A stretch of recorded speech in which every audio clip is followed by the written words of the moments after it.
এটাৰ অসুবিধা হৈছে, ল'ৰা ছোৱালী স্কুলত যাবলৈ অসুবিধা হয়।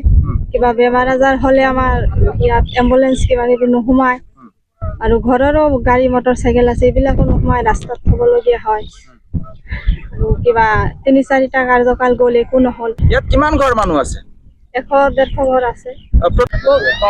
বহুত অসুবিধাৰে হয়, গামোচা পিন্ধি যাবলগীয়া হয়, ৰাস্তালৈকে উঠিবলগীয়া হয়, কাপোৰ তিতি যাবলগীয়া হয়। কেতিয়াবা স্কুলীয়া ল'ৰা ছোৱালী পানীত তিতি যায়, সিদিনাখন স্কুল যাবই নোৱাৰে, বন্ধ যায়। মানে ইয়াত পানী বাঢ়িলে স্কুল যাব নোৱাৰে? নোৱাৰে। ৰাজ্যৰ মুখ্যমন্ত্ৰী কি আহ্বান জনাব, যিহেতু এখন কালভাৰ নথকাৰ কাৰণে, ৰাস্তা নথকাৰ কাৰণে ল'ৰা ছোৱালী স্কুল যাব নোৱাৰে, চৰকাৰক কি আহ্বান জনাব? এইটো জনাইছো যাতে অতি সোনকালে ৰাস্তা ঘাট কালভাৰখিনি আমাৰ সোনকালে ভাল কৰি দিয়ে, ৰাইজৰ ভাল হ'ব। গাঁওখনৰ নাম কি হয়? ৩ নং কাকুবাৰী ধৰ্মপুৰ গাঁও। বাৰিষাৰ পূৰ্বে ৰাস্তাখন বানপানীৰ উপচি পৰিছে। নাই, আজি মোটামুটি 15-20 বছৰ হ'ল আমাৰ গাঁওখন মানে হেৰি হৈছে ইয়াত। কিন্তু মানে ইয়াত কোনো কালভাৰ, কোনো ৰাস্তা ঘাট একোই নাই। চাইছে আপুনি? মন্দিৰ, হ্যাঁ, মন্দিৰ চন্দিৰ একো নাই আমাৰ। ল'ৰা ছোৱালীয়ে স্কুল কেনেকৈ অহা যোৱা? একদম বহুত অসুবিধা, বহুত কষ্টত মানে আমাৰ ভুগিব লগা হৈছে ইয়াত। বাৰিষাত মানে ল'ৰা ছোৱালী স্কুলত বা কোনো বেমাৰী চেমাৰী হ'লে গাড়ী চাড়ী নোসোমায়।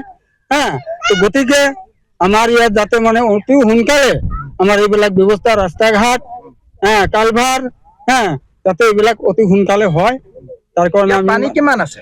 পানী ইয়াত ইমানটো আছে, একদম মানে ক'ব লাগে এক কঁকাল পানী আছে। বাৰিষা কেনেকৈ অহা যোৱা কৰে? বাৰিষাত কি কৰিম, এনেকুৱা কাপোৰ তিতাই কিনি মানে আহি অহা যোৱা কৰিব লাগে। আমাৰ এইটো আপোনালোকৰ স্থানীয় বিধায়ক জীৱন গগৈ আছে, আপোনালোকৰ এই ঠাইখন আহি পেলাই তেখেতে চাইছে নে নাই? নাই, জীৱন গগৈ এতিয়ালৈকে আমি ইয়াতে অহা নাই, আহি পোৱা নাই। আমাৰ যিটো নতুন নৱনিৰ্বাচিত যিটো আমাৰ বিধায়ক, আমাৰ জীৱন গগৈ ডাঙৰীয়া, যাতে অতি সোনকালে আহি আমাৰ এই ৰাইজক আমাৰ এই অসুবিধাৰ পৰা যাতে আমাক উদ্ধাৰ কৰে। আপোনালোকে আবেদন কৰিছে নে নাই? আবেদন আমি কৰিছিলো, এই আমাৰ এই ইলেকশ্যনৰ আগতে কৰিছিলো, পিছতো আহিছিলে, তাতো তথাপি আমাৰ লিখিত দিয়া আছে। এইবিলাক আজিলৈকে কৰা নাই। নমস্কাৰ, আপোনালোকৰ চেনেলক আমি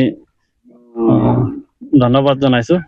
আজি আমি অতি দুখেৰে ক'বলগীয়া হৈছে, আমাৰ অসম চৰকাৰ মুখ্যমন্ত্ৰী হিমন্ত বিশ্ব শৰ্মা আৰু লগতে নৱনিৰ্বাচিত আমাৰ জীৱন গগৈ, তেখেতক আমি অতি দুখেৰে ক'বলগীয়া হৈছে। ইয়াত এই গাঁওখনত আমি 150-ৰ পৰা 200 ঘৰ পৰিয়াল মানুহ আছে। প্ৰত্যেক ঘৰৰ পৰা 1-2জন ল'ৰা ছোৱালী স্কুল কলেজ যাবলগীয়া হয়। আজি চাওক, আপোনালোকে নিজে চাইছে, ইমান পানীত আমি গামোচা পিন্ধি মানে যাব লাগে, ল'ৰা ছোৱালীক গামোচা তোলাত লৈ কিনি ৰাস্তাত উঠাই দিব লাগে, ইমান কষ্ট। আৰু বেমাৰ আজাৰ হ'লে ঠিক আছে নাই, আমাৰ ইয়াত গাড়ী নোসোমায়, বাইক চাইকেল একটা সোমাবলৈ অসুবিধা হৈ যায়, আমি ৰাস্তাত থ'বলগীয়া হয়। সেইকাৰণে আপোনালোকৰ চেনেলৰ যোগেদি আমি চৰকাৰক বিশেষ অনুৰোধ জনাইছো, অতি সোনকালে যাতে আমাৰ এই ৰাস্তা বা আমাৰ ৰাস্তাত ইমান পানী অহা যোৱা কৰে, কিন্তু তাৰ কাৰণে আমাৰ একটা কালভাৰ দিব লাগে বিশেষ, আৰু ৰাস্তাটো সোনকালে বনাই দিব লাগে। চৰকাৰক আমি অতি দুখেৰে অনুৰোধ জনাইছো। গাঁওখনলৈ এতিয়া 10 সোমায় নে নোসোমায়?